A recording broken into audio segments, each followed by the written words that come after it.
नमस्कार, मैं हूं प्रशांत और बात करेंगे इस हफ्ते रिलीज हुई फिल्म के बारे में जिसका नाम है मर्दानी 3। मर्दानी 1 और 2 आप पहले देख चुके हैं और मर्दानी 2 और 3 के बीच में करीब 6 साल का गैप था और 6 साल के बाद मर्दानी 3 आई है। फिल्म में रानी मुखर्जी हैं जो पुलिस ऑफिसर का किरदार निभा रही हैं जिसका नाम है शिवानी शिवाजी रॉय।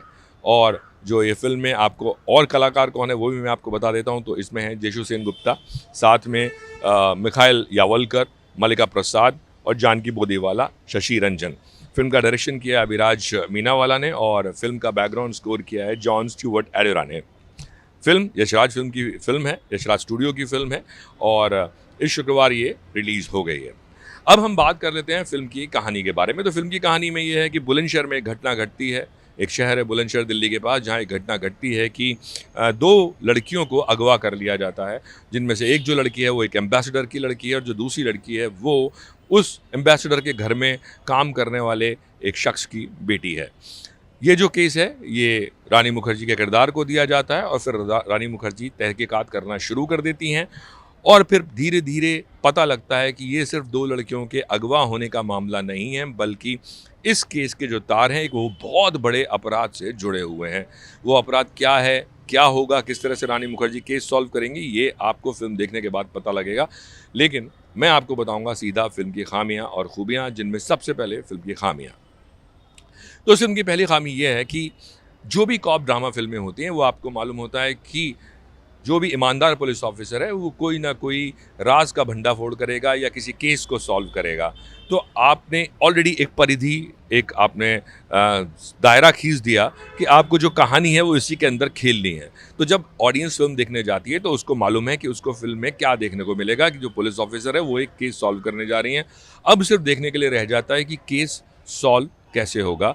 तो प्रेडिक्टेबिलिटी एक प्रॉब्लम हो सकती है, बट इसको मैं प्रॉब्लम में गिन भी सकता हूं और नहीं भी, क्योंकि इस तरह की फिल्म होगी तो जाहिर सी बात है पुलिस केस है तो सॉल्व हो गई। लेकिन इंटरेस्टिंग क्या बनाएगा कि कैसे केस सॉल्व होता है, उसके ट्विस्ट एंड टर्न्स कितने इंटरेस्टिंग है। तो इस फिल्म में ये एक छोटी सी, इसको जैसा मैंने कहा, खामी ये है। दूसरी खामी जो है इस फिल्म की वो ये कि इस फिल्म का जो सेकेंड हाफ है, सेकेंड हाफ में फिल्म थोड़ी सी फ्लैट हो जाती है। स्क्रिप्ट में बहुत ज़्यादा ट्विस्ट एंड टर्न्स आपको नज़र नहीं आएंगे और आपको लगेगा कि हाँ अब क्या होने वाला है, आपको पहले से मालूम पूर्वाभास, प्रेडिक्टेबिलिटी आपको फिल्म में नज़र आने लगेगी।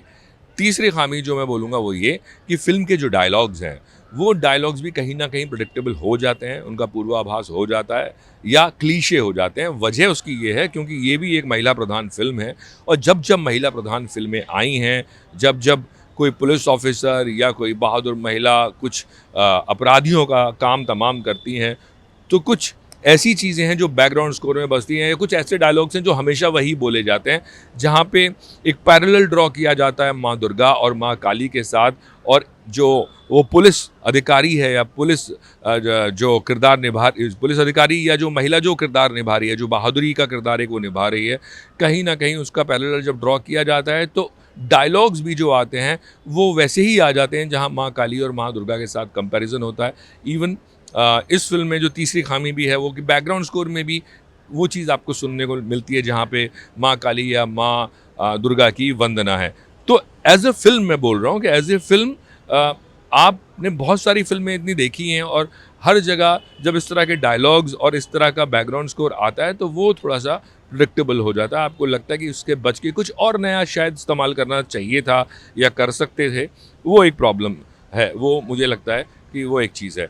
चौथी प्रॉब्लम जो है वो इस फिल्म में ये है कि जो सेकंड हाफ है, सेकंड हाफ में जब फिल्म आगे बढ़ती है तो आगे बढ़ने के बाद जिन चीज़ों का इस्तेमाल किया जाता है और जो मैं आपको बता नहीं पाऊँगा यहाँ पे, क्योंकि मैं बताऊँगा तो कहानी खुल जाएगी, लेकिन जो ट्विस्ट एंड टर्न्स हैं वो आपको पहले से समझ में आ जाते हैं कि शायद ये होगा या ये ऐसा होगा, और वो ऐसा होता है।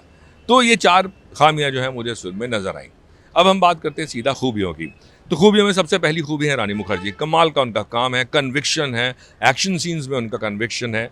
और ख़ास तौर से दूसरी खूबी जो मैं बोलूँगा वो ये कि जब फिल्म शुरू होती है तो जिस तरह से रानी मुखर्जी का इंट्रोडक्शन है और जो इंट्रोडक्टरी सीन है कमाल का वो डायरेक्ट किया है डायरेक्टर ने। और जब आप वो फिल्म देखते हो तो रानी मुखर्जी किसी लेडी सिंघम से आपको कम नहीं लगती हैं, रानी मुखर्जी किसी सुपरस्टार से आपको कम नहीं लगती हैं। जिस तरह से उन्होंने उस सीन को निभाया है या जिस तरह से डायरेक्टर ने उसको डायरेक्ट किया है।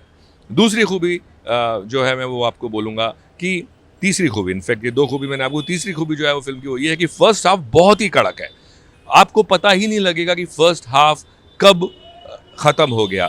चाहे मैं उसको पेस की बात करूं, फिल्म के स्क्रीन प्ले की बात करूं या मैं स्क्रिप्ट की बात करूं, और आपको नए नए चौंकाने वाले तथ्य इसमें मिलते रहते हैं। चौंकाने वाले ऐसे मोमेंट्स आपके सामने आते रहते हैं जहां आप चौंकते हो और आपको फिल्म इंगेजिंग लगती है।